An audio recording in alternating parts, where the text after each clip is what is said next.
The 26-year-old who is accused of murdering an American healthcare boss has appeared again in court in the United States. Oh my God! That's completely out of touch and an insult to the intelligence of the American people and the lived experience. I don't know what your social media is like, but about 3/4 of my feed is just pictures of Luigi Mangione, quite often in various states of undress. So we will ask, what is going on? What does this tell us about the American justice system and the bigger issues about healthcare in America? All on this episode of the BBC's daily news podcast, Newscast. Hello, it's Adam in the Newscast studio, and a bit later on we'll be talking about prisons with prison places for the number of prisoners that there are and there are going to be in the UK. But first of all, talking about criminal justice, we're going to go over to the United States because this has been the talk of my social media feed. Luigi Mangione, the 26-year-old male who has been charged with the murder of Brian Thompson, the CEO of that American healthcare company in Manhattan last week. And it's fair to say most of the chat on social media has not focused on the practicalities of the American legal system. It's focused on, well, the physical appearance and the hobbies of Luigi Mangione himself. So what's actually going on with this legal process, and what does this whole hoopla just tell us about the state of American justice and the state of American healthcare as well, because that's a big part of the conversation too. Well, monitoring this story for us is the BBC's presenters in Washington, D.C., Katrina Perry. Hello, Katrina. Hi, Adam. How are you? Good, thanks. And Sumi Sumaskanda. Hello, Sumi. Hi, Adam. Great to be with you. Thank you for joining us on Newscast today. Just before we dive into the details and just what's been happening, I mean, my social media, I would say my X feed is 75% people posting about this story. Mine too. Is it dominating the American news conversation to that extent? Yes, it absolutely has been dominating the American news conversation. And, you know, it's interesting to note that especially on X, on Twitter, the various threads of conversations from the suspected shooter Luigi Mangione's, social media profiles, combing through those, but also the conversation about the healthcare industry here in the U.S. And then just the nature of this crime and how completely unusual and remarkable this entire story has been. It has dominated the conversation. And, you know, obviously we here at the BBC are covering so many massive global news stories like Syria at the moment. We're covering South Korea and so on and so forth. But here in the US, it has captured people's attention. And I'd say even beyond the news media, like it's what people are talking about if you get into the back of a taxi or you're out with friends or whatever, because as you say, it's just such an extraordinary combination of events and there's so much information there. I mean, it's, you know, it's the curse or the benefit of social media profiles, whichever way you want to look at it, that we know, or we think we know, quite a lot about Luigi Mangione here, and people are going back and looking at things he did when he was in his fraternity, and you know, it's the way he managed to dodge the legal authorities here for those couple of days, and also being ultimately apprehended in a McDonald's, like in another way, you know, it's just so American to be in a McDonald's restaurant a couple of states away from where you carried out allegedly this crime. And then, a patron of that McDonald's then tells an employee, and that, you know, it is almost plays out like a movie. Those scenes that you've seen of if you see something, say something, and they pick up the phone and call the cops. And it in so many ways is truly remarkable.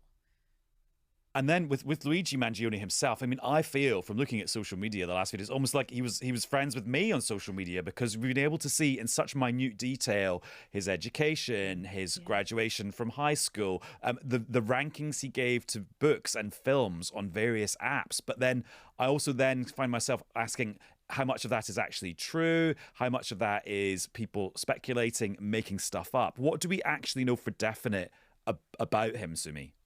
Well, I mean, we know, obviously, from combing his social media sites that he was someone who had espoused various political views. So, you know, there was an effort in the beginning to say he's an anti-corporate leftist, and then some of his follows on social media indicated that he might actually have more right-wing political leanings. I think it's not entirely clear. He, like a normal 26-year-old perhaps, has various views, and I think that's what is most clear about all of the various things that we've seen from Luigi Mangione, and also conversations that have been had with his friends. For example, the BBC has spoken to some of his friends who've said, look, he's just a normal guy.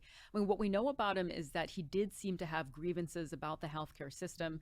He had talked about those in relation to his mother, and also had, according to his friend who spoke to the BBC, a back injury. We don't know the extent of that injury or what tie that had to the action that he ended up, that he suspected of taking, of course, charged with taking. And we should say his lawyer has been very clear. There's no evidence tying him and that gun to the crime in New York. Obviously, New York's trying to extradite him to face charges for murder for the killing of the UnitedHealthcare CEO.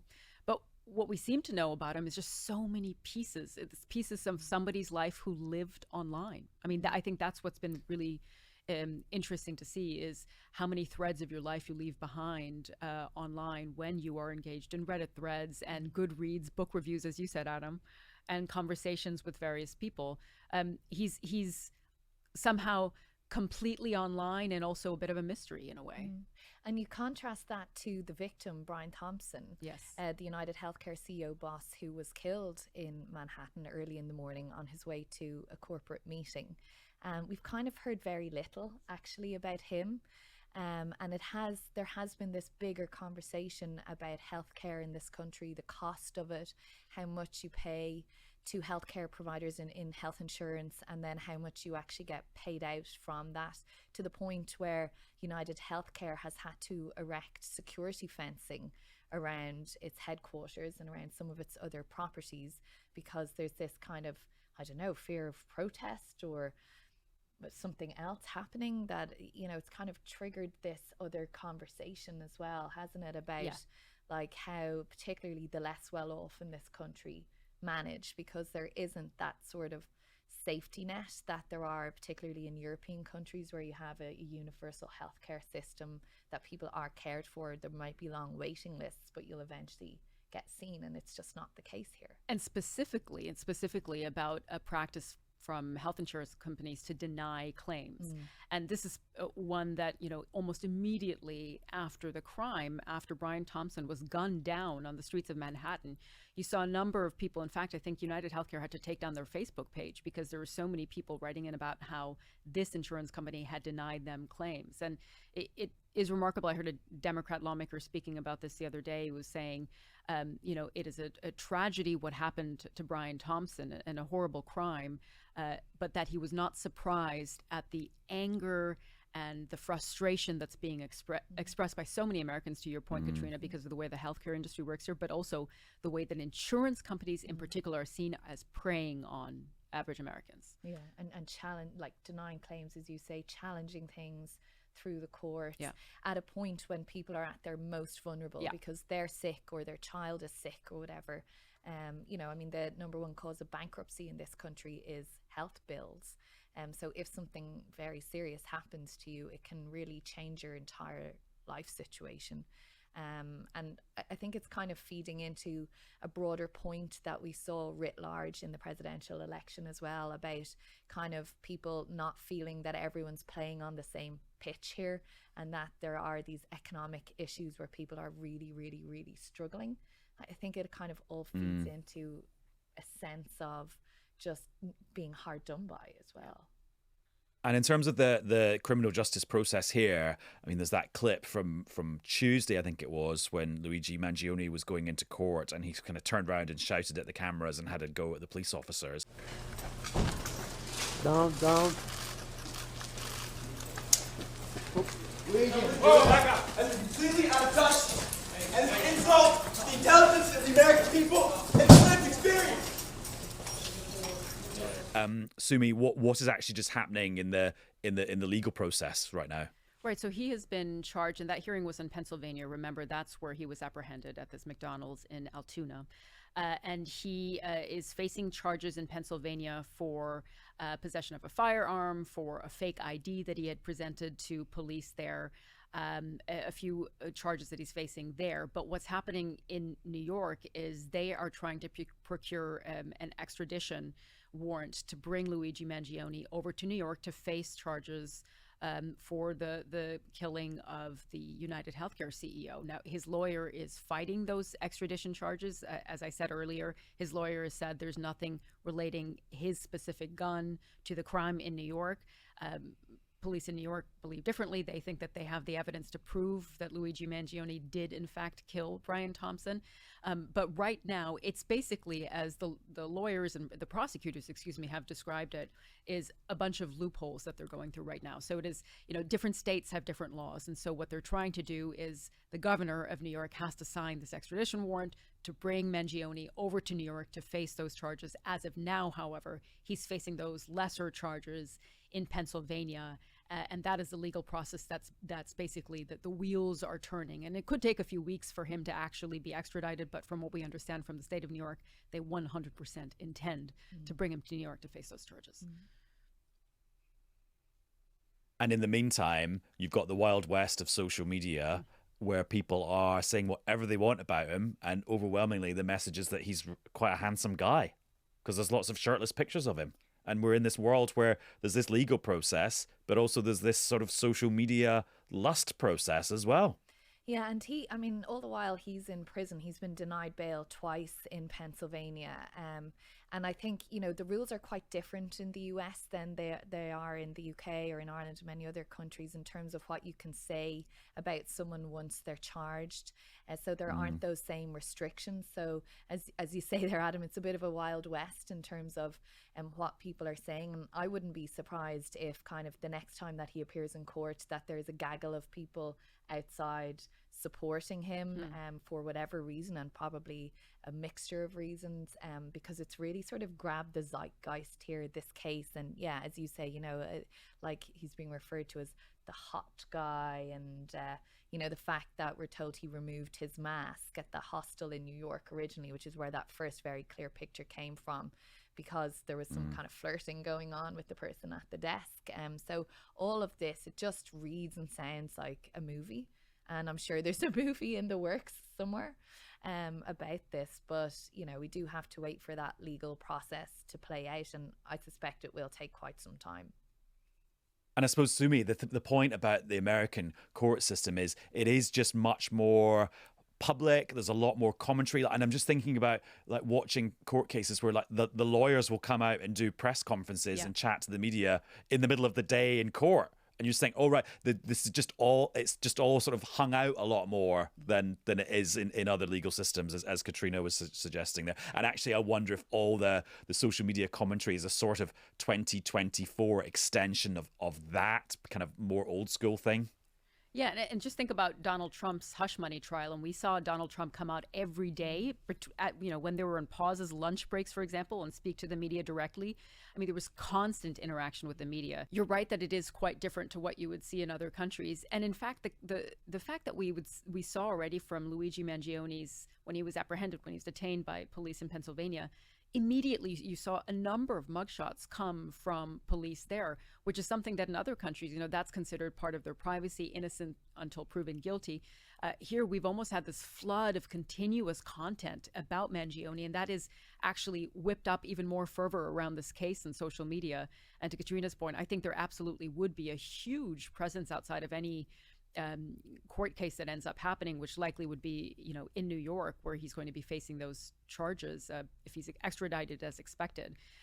But yeah, you could say that big court cases here in the U.S. become something of a spectacle. I remember growing up here seeing the O.J. Simpson case. I mean, that was, primetime television every day. And, obviously this is not the same case, but you can expect there to be tons of attention. Well, Sumi, thank you very much. Thanks, Adam. And Katrina, thanks to you too. Thank you. Now, we're going to focus on British domestic policy because today the Ministry of Justice and the Justice Secretary Shabana Mahmood published a new strategy setting out how they're going to build the much needed new prison places in the UK, 14,000 of them by 2031. And if this is a subject you're interested in, then you may remember that the previous government had a target of building 20,000 prison places by the middle of this decade. So what is going on? The person who knows, of course, is Chris Mason. Hello, Chris.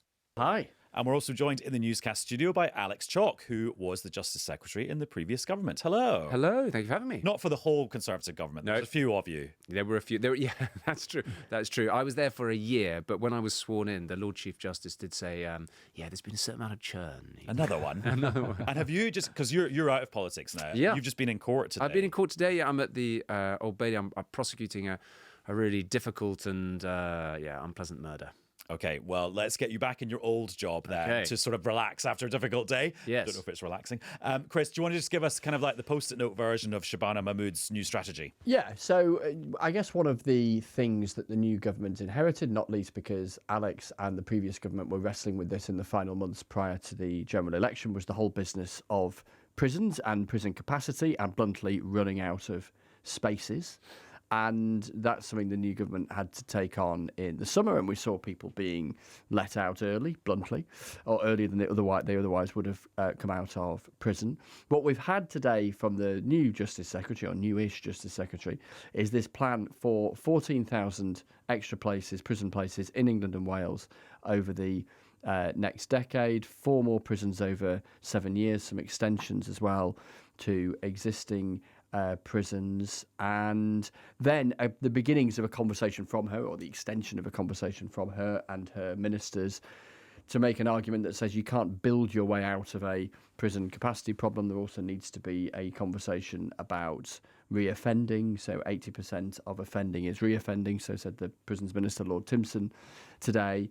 So how do you have a conversation about what you do in that kind of space, whilst from a government's perspective also appear that you are tough on crime, that you're not going soft, as some might see it. You're not arguing for something that politically might be quite hard to sell. And all of this in a political space where, you know, there isn't going to be a vast well of sympathy for the customers, if you like, of this part of the functioning of the state. Because I guess mentally a lot of us might associate people passing through the court system and being put into prison as being that's a problem that we don't have to think about. But collectively as a state, and certainly from a government's perspective, it is something you have to think about. And it is something that is a part of a functioning state and a big kind of consumption of public money. So, useful space on Newscast to have a conversation about how it can be done and whether it's being done well and how it might be done better and what might be contributing to the kind of challenges that Alex faced in government and that Shabana Mahmood now faces. And you talk about money, and this document confirms a figure that's been around for a little while, which is that on average, each new prison place costs £500,000 kind of in capital. So in terms of the investment to build it,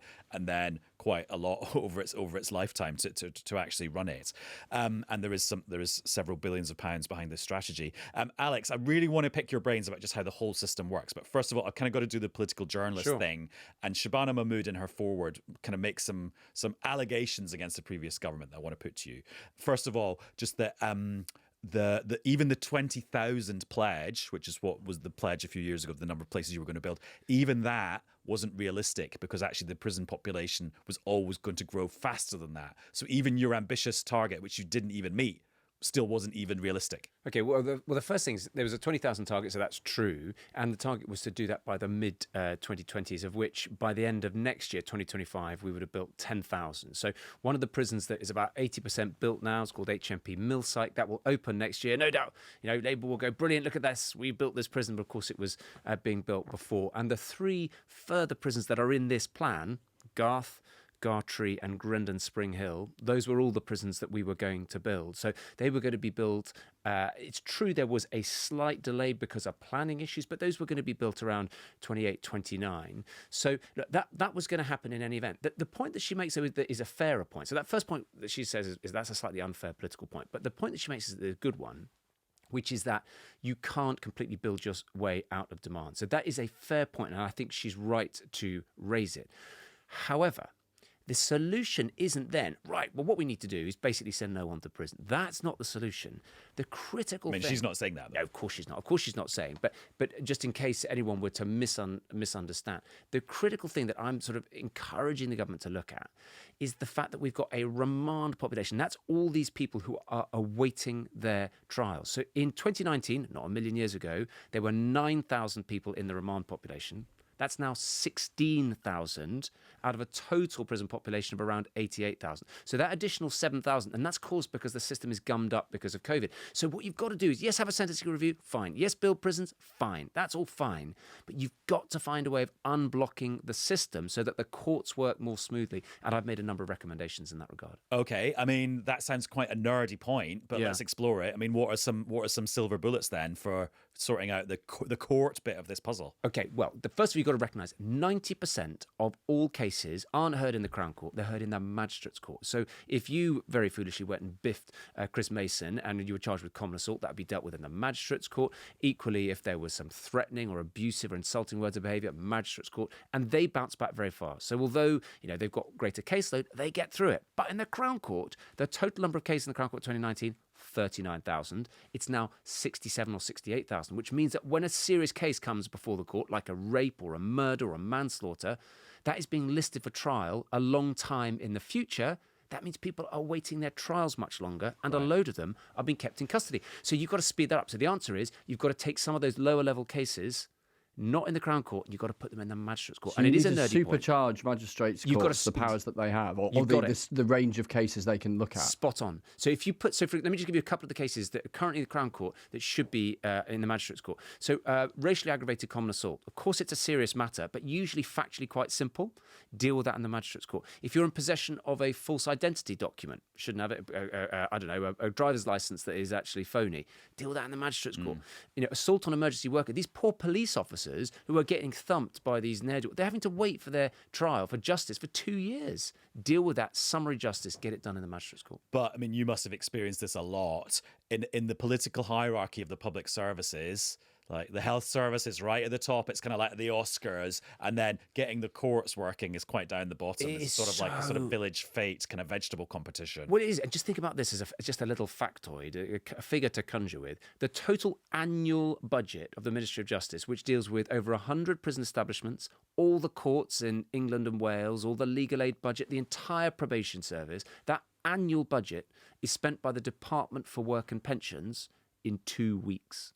Right, so in terms of the relative size, it is tiny, and yet it deals with something which is so fundamental to who we are as a country. We believe in fair play and basically people having fair trials, incredibly important. And I knew when I was Secretary of State, when I went abroad, we are so highly regarded for this. We also have the second largest legal sector, not just in Europe, but in the world. It's one of the great revenue raisers for this country, which means getting the courts working properly is mission critical, A, for the country, but also for our reputation. So do justice secretaries, and you were one and Shabana Mahmood is another, do you collectively have to win an argument over the next 5 years, 10 years, whatever the horizon might be, that a functioning state requires? Well, does it require? Is it a money thing?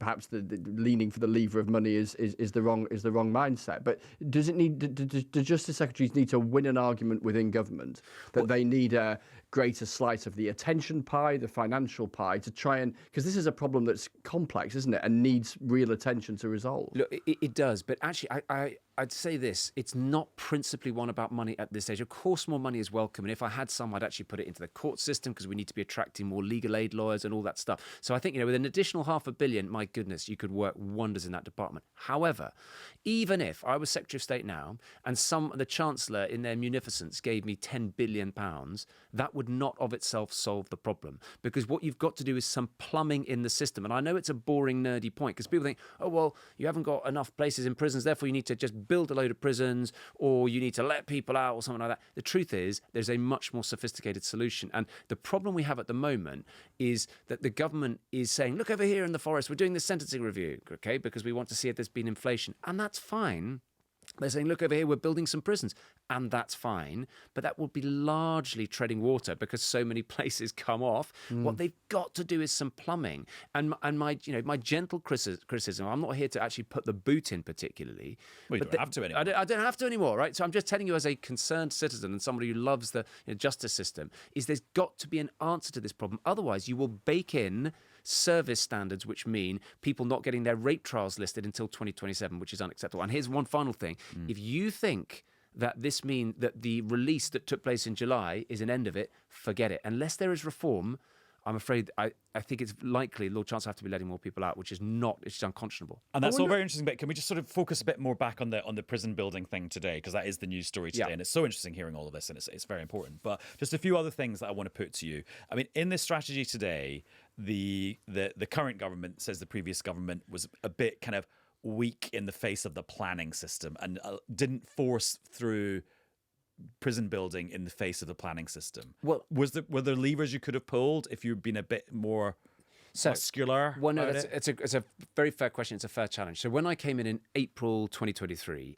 I was extremely frustrated that 3 of the prisons that we were referring to, Garth, Gartree and Grendon Spring Hill, were gummed up in planning. So that is true. So we thought about whether we should use these compulsory purchase powers and use Michael Gove to do it. In fact, we were so far down that process that it would have slowed things down to go to bin off the conventional process and do the Gove thing. And actually, that turned out to be correct because those have all got planning permission now. So yes, they were gummed up for a year, and that's annoying. So what I did is I got some more money out of the Treasury, about £35 million, and we were buying up a load of sites for prisons 10 years in advance so that this issue could never come round again.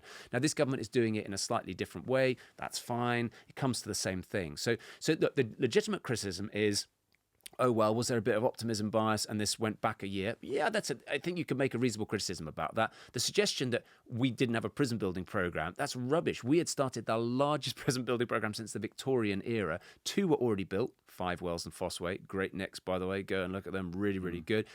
Millsyke, which is Britain's first ever all-electric prison, that is opening next year. We brought on new house blocks at Stocken, which Nick Robinson was at today. What's that? Huh? All electric, yeah. So normal prisons, they've just got massive gas heating systems. So this is one of these ones where you've got these ground source heat pumps, and it's very environmentally friendly. It's like a green prison, I see. Yeah. It's an incredibly high-tech prison, and it's amazing. And it, of course, I know it's politics, but it's going to be really annoying that next year they'll go along and say, brilliant, we built this prison. It is actually 80% built already, just for the record. Well, I wonder, I find myself when we have conversations like this, wrestling with a big picture thought, which is, what is, if it's even possible to alight on this, that the right number or the right proportion of society to find themselves incarcerated? Because we've seen this steady uptick in prisoner numbers. We've seen an uptick in kind of sentence inflation. And I'm trying to work out, is that because the propensity to be criminal has grown, or our collective desire expressed through elections and different justice secretaries, etc., is that a greater proportion of people should be jailed because that's the right place for them? I just wonder on that big picture philosophy where you find yourself. Right. So that's a brilliant question, respectfully. So the first thing is there is more of certain types of crime. Okay. So although violent crime has come down and actually burglary has come down, a lot of things are prosecuted which simply weren't prosecuted when I started at the bar. So domestic abuse, it was considered a domestic, literally, and the police left it all alone. That is now not just, as it were, a mitigating factor. That's an aggravating factor. It makes it more serious. The second thing, historic sex offences were left all alone. There's now a much, much higher proportion of those offences which are tried. And then to your second point, attitudes have changed. So again, when I started at the bar, the standard tariff for a murder, just what you might think of as an ordinary murder, they're all incredibly serious, of course, would be a starting point of 15 years, after which the parole board could consider whether to release you if you were safe to be released. You might not get released at the 15-year mark, but that was the earliest period. Now, I think a lot of people say, 15 years for murder? That is ridiculous. And quite rightly, I happen to think that if someone has murdered someone with a knife or a firearm, it should be much more than that. But that is a changing attitudinal shift. And I'll give you one other example. When Wayne Couzens, you remember that appalling case, and he got a whole life tariff, and I think most people agreed that that was the right thing. Before that, I mean, as little as 10 years ago or 20 years ago, that would never trigger a whole life tariff. But doesn't this reinforce Shabana Mahmood's criticism of your guys' record, in that you smart people could see this happening, it was an observable phenomenon, and yet you still didn't build enough prison places to deal with the phenomenon you could see happening in front of you? No, well, and that gets back to the nerdy but really important point, because the single biggest pressure, this is what I want to, is actually, although we're right to be talking about sentencing, and Chris is making a fair point, are we now banging people up for longer? And that's correct, but that's not the first order issue. issue. It's not the second order issue. That is the third order issue in terms of pressure on population. It's the fact that the system is gummed up. And I know that's a boring point. The second issue is, guess what?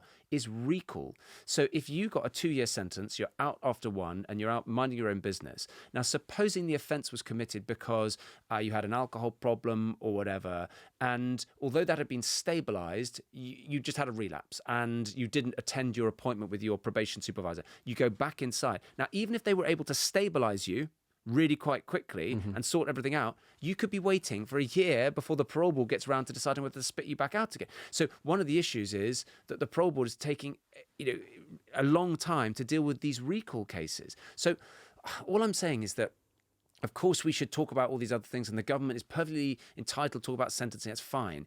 But their failure, I'm afraid, to look at the first two issues, I think with the energy that they require, mean that they are at great risk of having to take a step which they're not going to want to take. I wonder about the argument around people who are convicted on and given shorter sentences. Right. Someone was suggesting to me that there's a remarkably high number of people who might just go in for a handful of months into prison for relatively quote-unquote minor offences, in comparison with a murder or whatever, and go in clean and come out addicted to drugs, and then you've layered on an additional complexity and perhaps a greater propensity to reoffend. Is there a useful conversation to be had about whether or not for those sentenced for very short sentences there might be a better punishment? Well, absolutely no question. And that indeed was my very policy when I was in government. So it could be crystallised by saying we should be locking up those we're scared of, not everyone we're cross with. Okay, so the point is the average length of a sentence for those sentenced to under 12 months is 4 months, of which you serve half, now a bit less. Now, the statistics, the data shows, not just the data in England and Wales, by the way, but also in Scotland, Northern Ireland, Australia, and around the world, the people who were forced to serve those 2 months of the 4-month sentence have got around an over 55% chance of reoffending, because guess what? It's just driven a freight train through their lives. They've lost their reputation, probably their relationship, their marriage, their mental health, all sorts of things, right? But if the sentence is suspended, in other words, stand up, please, Joe Bloggs, you've been sentenced to 4 months imprisonment. I'm not sending you to custody today. You've got to abide by the following things: attend the anger management and the alcohol stuff, and you've got to do all that kind of stuff. And if you don't, the sword of Damocles hangs over you, so that if you step 1 foot out of line, you'll go inside. Their chance of reoffending is around 25%. So my argument was, absolutely, let's have that conversation, and let's look at the other end, the people we're most scared of, the Wayne Couzens of this world, the people who've committed appalling, barbaric violence. I'm afraid I have zero sympathy. They're going to have to be locked up, and they should be locked up in many cases for a very long time indeed. So that's all fine. But the only thing I would say is that if the government thinks, because they're looking at this as well through David Gauke, oh, well, that's going to be brilliant, because what we're going to do is we're not going to have short sentences, and that's going to free up loads of spaces. That is going to run straight into the political realities that Chris was making at the beginning, which is that you will have to exclude from that knife crime. You will have to exclude domestic abuse, and you'll have to exclude a whole lot of that. So actually the scope for a change is not as big as you might think. It's much more limited than you might think. Yeah. Just a few questions before we wrap up, because I know you've had a very, very long, busy day by the sounds of things. The thing that jumped out at me from this report is something like 13 British prisons have got Wi-Fi for the staff out of more than 100 institutions. Why is the public sector just so kind of naff at that sort of thing? It's like fax machines in hospitals. Appalling. It is appalling. The level of waste from that point of view, it's completely unforgivable. And I really do think that it's a bigger conversation. We've got to remake the state, and I think that's part of it. Starmerite thing. Well, no, but I really think when I travel around the world, whether it's going to the United States or whether it's going to India, we in Britain have got to get real. We're living way beyond our means. We're not a dynamic enough economy. Look at the situation in Ireland. I know we're getting a bit off piece, but Ireland is running a massive budget surplus at the moment. It's attracting fantastic businesses. It's doing innovative things so far as the state's concerned. The UK has got to become more dynamic, and I think ultimately the only way you're going to get the headroom is by going after that DWP budget that I told you about, so you can afford some lower taxes which will inspire all that. But my regret about this government is, although they talked about a growth agenda, I don't think they're doing enough in that regard to make us competitive and agile and dynamic. How do you think Kemi Badenoch is doing in her first few weeks? I like Kemi. I do, because Did you vote for her? I did, yeah. The most precious thing in politics, I think, and probably in life, is authenticity. People have got to know that you're not just doing this, you're not ducking and diving or trimming your sails to the prevailing wind. And I thought her speech in the States, which didn't get a huge amount of coverage, I'm sad to say, but she talked about this progressive authoritarianism. And I thought, wow, that is courageous and it's thought-provoking, and I think she's on the money. So I think she's doing well. I like Kemi, and for my part, I'd love to give her a fair wind. Translate progressive authoritarianism into like a sellable bumper sticker thing you could say to somebody if you want to campaign in the next general election to re-enter Parliament. How would you sum that up? Well, no, because I think she's railing against it. What she's saying is that there are people. What is it though? Well, right. And so what she's basically saying is there are those who badge themselves as progressive. Look at us, we're the great guys, we're the nice guys. We're on the side of the angels. But actually, what they're talking about is a groupthink which sometimes crowds out the very freedom of speech that we should cherish. So there'll be a whole bunch of people on university campuses who say, yeah, look, do you know what? We are progressive. We are the good guys here. And yet there are people and students and lecturers who are cowering in fear because they fear they're going to be cancelled by what is the prevailing orthodoxy. You mean it's basically the Mitchell and Webb sketch, what if we're the baddies? Exactly. With the Nazi soldiers. You've done it much better than I could. Last question from me, and then I'll give Chris the last word. Talking about Shabana Mahmood again. So we know that she is opposed to assisted dying in the NHS, but as the Lord Chancellor and like the most senior kind of like person in the legal system in the government, she will have to implement a system whereby it exists. Do you think a person who's opposed to something like that can actually deliver a system that is that? Yeah, she can. It's fine. So listen, as I say, I've got a criticism that I think they need to do something about the plumbing of the system, but I don't criticise her for this. She took a view, and I think she will faithfully discharge the duties on her department if that's the will of Parliament. So that doesn't cause me a problem. Okay, Chris, you can have the last word. Yeah, just a big picture thought, really. I wonder how different or not politics feels as you look back into it, look back in on it as an ordinary citizen, if you like, as opposed to as an MP, with that little bit of distance that you now have after the election. That's a great question. Do you know what? I've really thought a lot about this, and it does give you that perspective. I genuinely feel, I love this country. Don't have to be too land of hope and glory about it, but I do reckon that this is a really great country. But we are at a crossroads, and I do feel that unless we are quite radical to shake ourselves out of this torpor, when I think about the future for my kids, and I look at whether it's godchildren or my nephews, and they're thinking about wanting to go to Dubai or Australia. We've got to generate opportunities for people in this country. And so what I feel really passionate about is how we're going to reboot Britain so that it is the great country in the future that it has been in the past. And I think that's going to require a lot of energy and some quite radical thinking. Alex, thank you very much. Thank you for having me. And just to break the news to you, Newscast is now on YouTube every day as well. So some people will have been watching this. Oh my goodness! I'm glad I wore my tie. I can't get used to that. Unlike you make me feel like a scruff bag. But I mean, this is I've stuck to the dress code, the Newscast dress code. You're the one that's like up the game. Okay. Thank you very much. Thanks. Cheers, Alex. Nice to chat. Cheers. Thanks for coming on. Appreciate it. And Chris, good to see you too. Cheers. And that was today's episode of the BBC's daily news podcast, Newscast, which is going to be available here on YouTube every day, Monday to Friday. Now, a big important part of this podcast is that we're all in this crazy world experiencing it together. So please get in touch with us anytime about anything. The email address is newscast@bbc.co.uk, and you can WhatsApp us on +44 330 123 9480. Can't wait to hear from you, and can't wait to bring you another episode of Newscast very soon. Bye.